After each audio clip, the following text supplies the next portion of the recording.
do stay on with us. But Imran Khan's lawyer, Muhammad Pansota, also joins us on this broadcast. Thank you so much for speaking with us here on CNN News 18. All within 24 hours, we've seen an arrest in one case and indictment in other. What next for Imran Khan? What's going to be your legal strategy from here on? Well, to be honest, it's a tough time for the ex-Prime Minister at the moment. And as you must have known that there were 150 odd cases that were registered against him. And he was very vociferously contesting all of those cases and he was following them up. He was appearing in almost all the cases. Every second day there was a hearing. So yes, these cases are to be faced now. But however, I must say that the way he was picked up from the Islamabad High Court and even the judgment is out, which sort of spoke about his arrest, though it has declared his arrest legal, but it speaks volumes about how the entire thing was carried out, how the state machinery was used, how the paramilitary force was used. So I think from that point of view, it speaks volumes about how Mr. Imran Khan was made to sort of face all the system and how he was to be arrested. Sure. His faces, and even today when he was in court, his morale was quite high.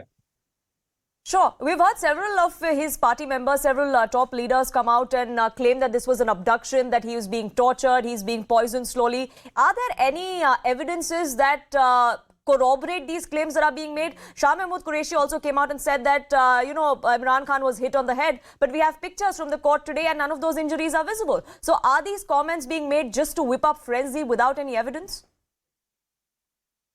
Well, when he was arrested, because he was arrested in the presence of his lawyer, Mr. Gohar, and there were several other people who were sitting in that room.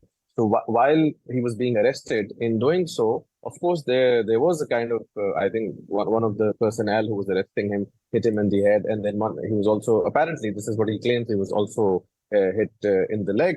And he was, of course, apparently kicked in the leg as well. He was taken away. You're right that there may be reports, but whatever is being said, even today, Imran Khan never said that he's being poisoned or anything. He said in the past, people have been poisoned and there is an injection which can be used to slow poison somebody, but he never said that he was being poisoned. In fact, he said if there is any chance that anything of that sort happens, he wants to preempt that and he wants to sort of circumvent that chance. But there was no allegation of him being poisoned or anything of that sort was made by him.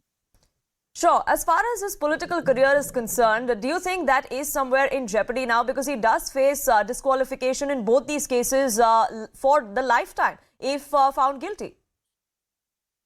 Well, one of the disqualifications that were expected, I think the good news has come from Islamabad High Court that related to the alleged claim that he's got an illegitimate daughter. That case has been dismissed by a majority of 2-1. Apparently, the other judge has not announced his judgment, but it's a case that has been decided in his favor.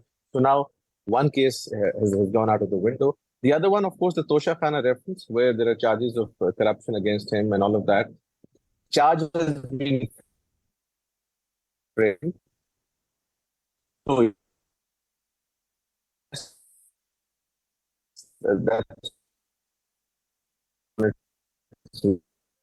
but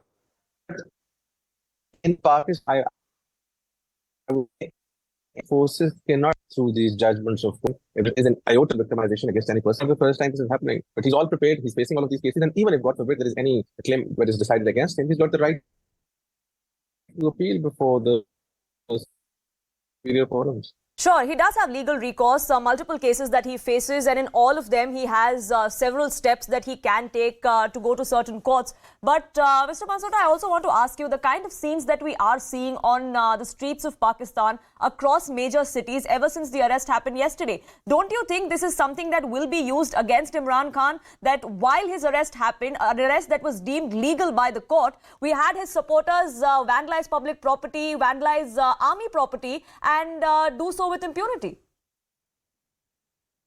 Well, first of all, I would take this opportunity to condemn all of this. That any person, even yesterday, I said that any person who enters into anybody's property, private property or government property for that matter, any army personnel's property, that part is to be condemned. That's exactly what the leadership of Pakistan Tehreek-e-Insaf has done. But people, as far as people is concerned, they are extremely violent at the moment. Why? Because they've got a sentiment for Imran Khan. People love Imran Khan, and in doing so, some people are crossing the line. And I think that should not be crossed. This is exactly what everybody in Pakistan is saying. Every law is to be respected. And I think Imran Khan was probably one of the few politicians in Pakistan who's always upheld the constitution. He said that even if you have to protest, that has to be done within the Sure.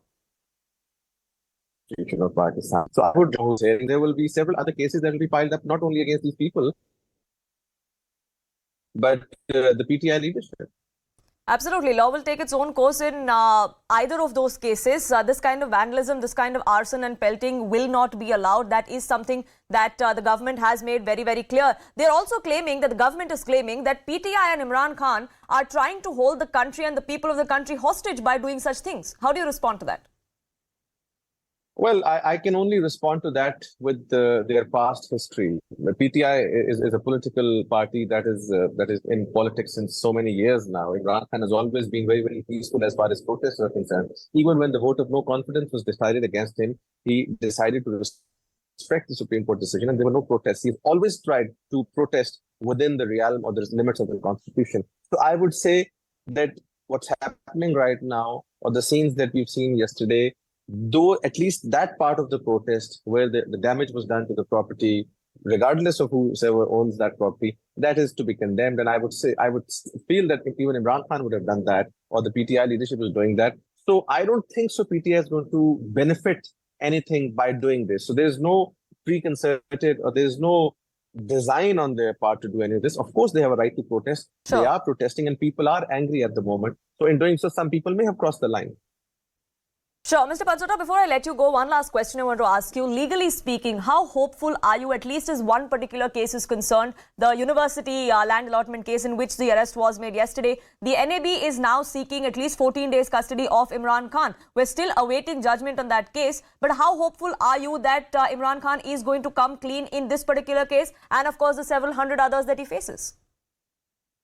Well, national accountability law is a very unique subject, and part of it depends on the documentary evidence and the national accountability ordinance which is in place in Pakistan. So the judgments that have come in the past, and there have been very, very strong proofs against people such as such as Nawaz Sharif or other politicians, they've all been acquitted. So the threshold is very high when it comes to National Accountability Bureau. And even in this case, I personally feel that he will come out scot-free, because this appears to be a frivolous case on the face of it. I mean, if there's anything that Imran Khan is very clear about, that is that he's not corrupt, and the government is trying its level best, and the forces are trying their level best. And when I say forces, I mean the Pakistan Democratic Movement, which is an alliance.